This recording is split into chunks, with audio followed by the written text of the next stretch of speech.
मित्रों, हम सब ने लोकों के बारे में अवश्य सुना होगा, पर लोक कितने होते हैं और उनकी विशेषता क्या है, इसके बारे में कम ही सुनने को मिलता है। हमारे हिंदू धर्म ग्रंथों में इसका उल्लेख किया गया है। आज की इस पेज में हम आपको समस्त लोकों की जानकारी प्रदान करेंगे। मित्रों, लोक का एक अन्य नाम भुवन भी है। विष्णु पुराण में लोकों के बारे में विस्तार पूर्वक बताया गया है, जिसके अनुसार एक बार धर्मराज युधिष्ठिर ने भगवान श्री कृष्ण से पूछा कि हे प्रभु, अगर किसी ने जीते जी पुण्य कर्म नहीं किए हो और उसकी मृत्यु का समय पास आ गया हो, तो ऐसे में वह क्या करे जिससे उसे मरने के बाद स्वर्ग मिले?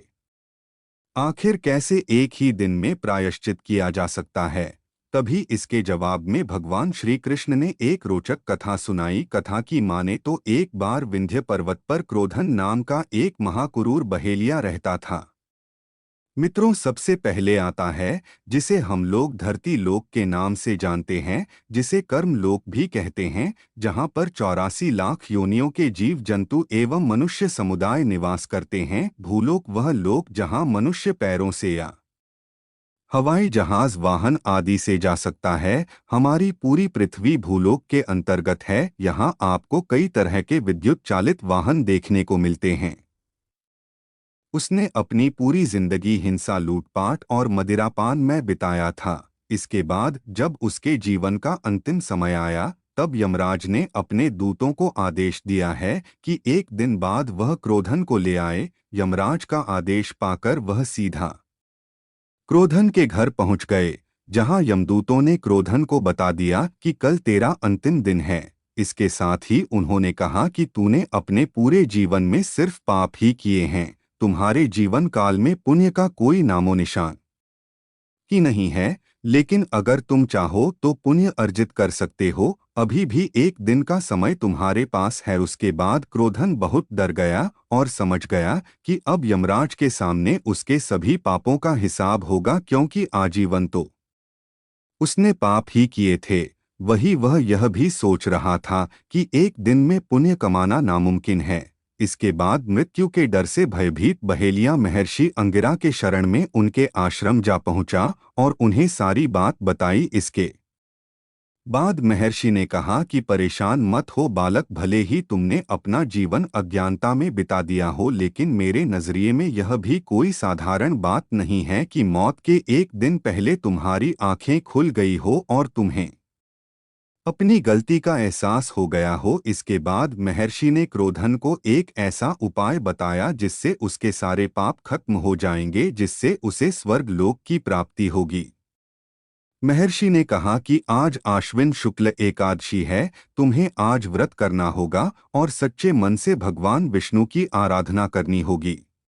पृथ्वी और सूर्य की बीच के स्थान को भूवर लोक कहते हैं। इस लोक में अंतरिक्षवासी देवता निवास करते हैं। हिंदू धर्म में संस्कृत शब्द में स्वर का निरु पर्वत ऊपर लोको हेतु प्रयुक्त होता है। यह वह स्थान है जहाँ पुण्य करने वाला अपने पुण्य क्षीण होने तक, अगले जन्म लेने से पहले तक रहता है। यह स्थान उन आत्माओं के लिए है जिन्होंने पुण्य तो किए हैं, लेकिन उनमें अभी मोक्ष या मुक्ति नहीं मिली है।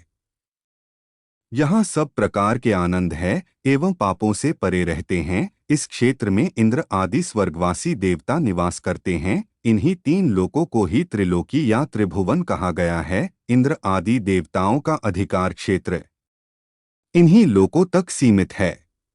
मित्रों, यह अपने आप में से सबसे विचित्र और बिरला लोक हैं। यह लोक ध्रुव से 1 करोड़ योजन दूर है। यहाँ भृगु आदि सिद्धगण निवास करते हैं। यह स्थान जन शून्य अवस्था में रहता है, जहाँ प्रलय काल में सामान्य पापी आत्माएं स्थिर अवस्था में रहती है। यहीं पर महाप्रलय के दौरान सृष्टि भस्म के रूप में विद्यमान रहती है। यह लोक कृतक त्रिलोक और अकृतक त्रिलोक के बीच स्थित है। यह लोक महर लोक से 2 करोड़ योजन ऊपर है। इस लोक में यहाँ सनकादिक आदि ऋषि निवास करते हैं एवं कई प्रकार विद्वान व तपस्विनी ऋषि आदि निवास करते हैं। यह लोक जनलोक से 8 करोड़ योजन दूर है। यहाँ विराज नाम के देवता का निवास स्थल है। यह लोक तप लोक से 12 करोड़ योजन ऊपर है। यहाँ ब्रह्मा निवास करते हैं, अर्थात इसे ब्रह्मलोक भी कहते हैं। सर्वोच्च श्रेणी के ऋषि मुनि यही निवास करते हैं, इसीलिए इस लोक का एक अलग ही पुराणिक महत्व है। जैसा कि विष्णु पुराण में कहा गया है कि नीचे के तीनों लोकों का स्वरूप उस तरह से चिरकालिक नहीं है जिस तरह से ऊपर के लोकों का है, और वे प्रलय काल में नष्ट हो जाते हैं, जबकि ऊपर के तीनों लोक इससे अप्रभावित रहते हैं। आथ भूलोक, भुवरलोक और स्वरलोक को कृतक लोक कहा गया है, और जनलोक, तपलोक और सत्यलोक को अकृतक लोक, महरलोक प्रलय काल के दौरान नष्ट नहीं होता पर रहने के आयोग हो जाता है। आथ वहाँ के निवासी जनलोक चले जाते हैं, जिस कारण महर लोक को कृतकाकृतक कहा गया है।